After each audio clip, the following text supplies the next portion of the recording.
Hey, salut les amis, bienvenue dans cette nouvelle vidéo sur la Honda NSR.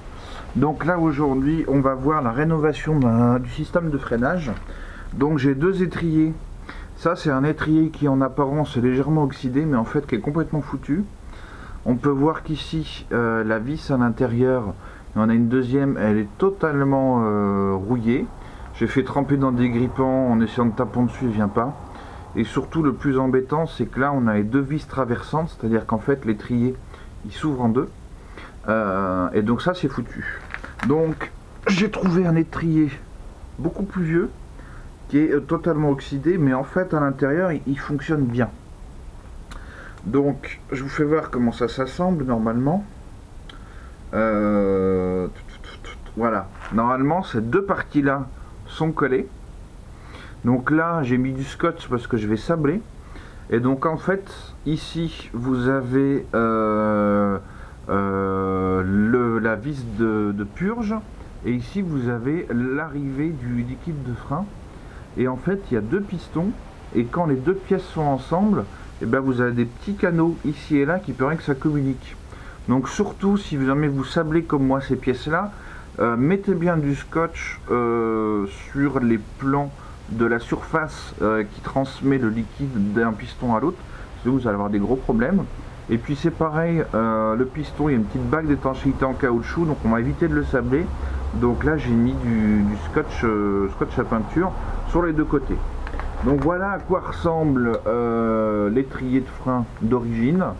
Et donc le but c'est d'enlever toute la peinture, toute l'oxydation et d'arriver à un résultat propre et on va mettre couleur métal, couleur un gris métal, un gris métallisé classique quoi. Voilà, j'ai pas envie de tomber dans l'excès des kékés peinture rouge. La peinture que j'ai haute température c'est de la peinture noire, pas très fan, donc je vais faire en gris, on va mieux voir ce que ça donne. Donc là c'est parti, je vais sabler et je vous montre ce que ça donne après. C'est parti.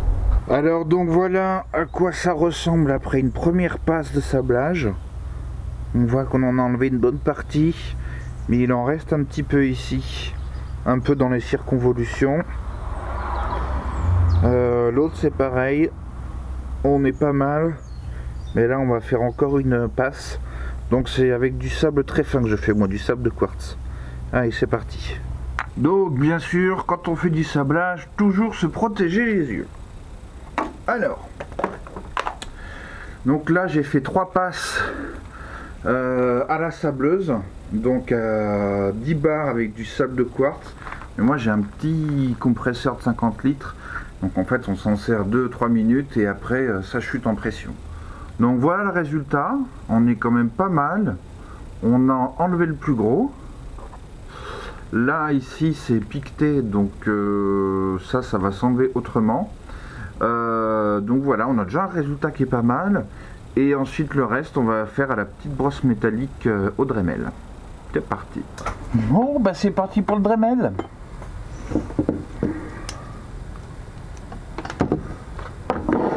C'est un petit coffret que j'ai acheté sur Amazon, je le mettrai en lien.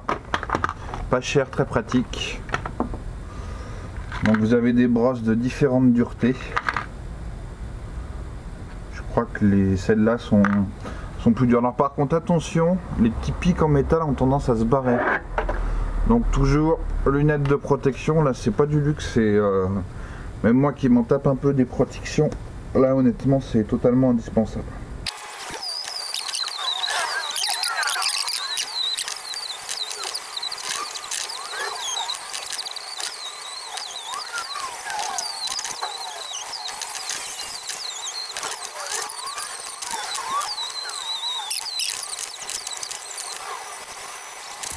On va essayer d'avoir ça un petit peu mieux. Donc pareil, un petit kit acheté sur Amazon.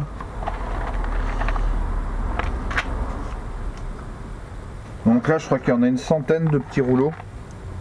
Donc on vient les mettre sur le caoutchouc là. Et après on visse, ce qui permet d'écarter le caoutchouc. Enfin d'écarter le caoutchouc, ça le tient. Voilà, là c'est tenu.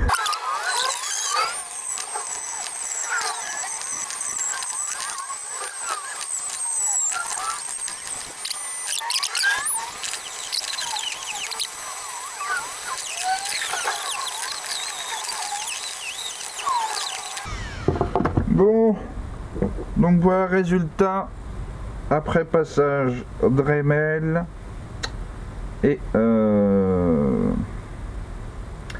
sablage. Et ben moi je suis plutôt satisfait du résultat. Donc je vais mettre un petit coup d'acétone pour nettoyer et puis on va peindre directement. C'est parti.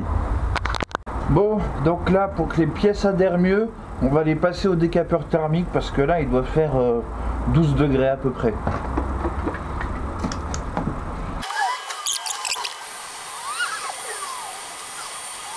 Les pièces sont environ à, je dirais, 40 degrés à peu près.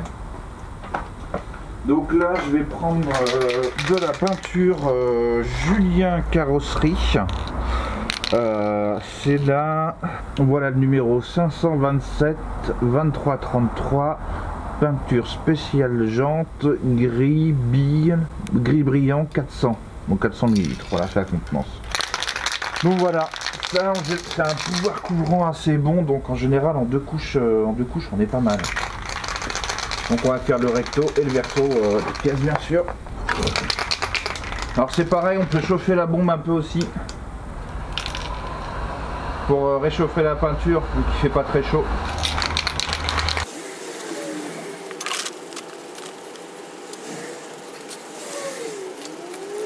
On laisse sécher 20 minutes et on recommence. Allez, c'est parti pour la deuxième couche.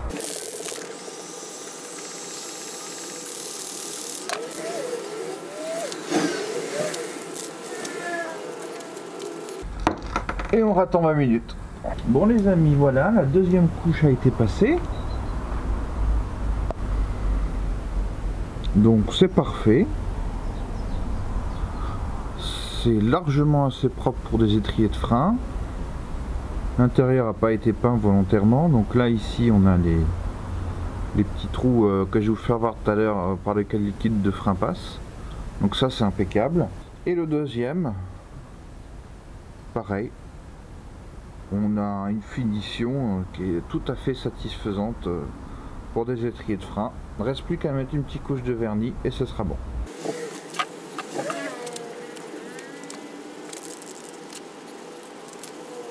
Alors ça filme, ouais. Donc là, résultat, 3 couches de peinture, 3 ou 2, je sais plus, et une couche de vernis.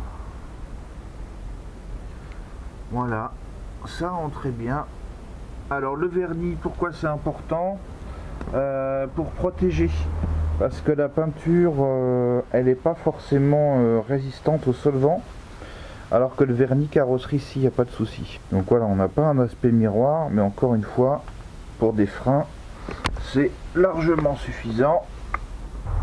L'autre partie qui était toute piquetée, c'est pareil, même dans les circonvolutions, grâce au sablage on a vraiment un super résultat. Bon bah voilà, reste plus qu'à réassembler. Ensuite je vais vous faire voir, on va utiliser un peu de pâte à joie moteur pour étanchéifier tout l'ensemble pour être bien sûr, hein. Allez, à la suite.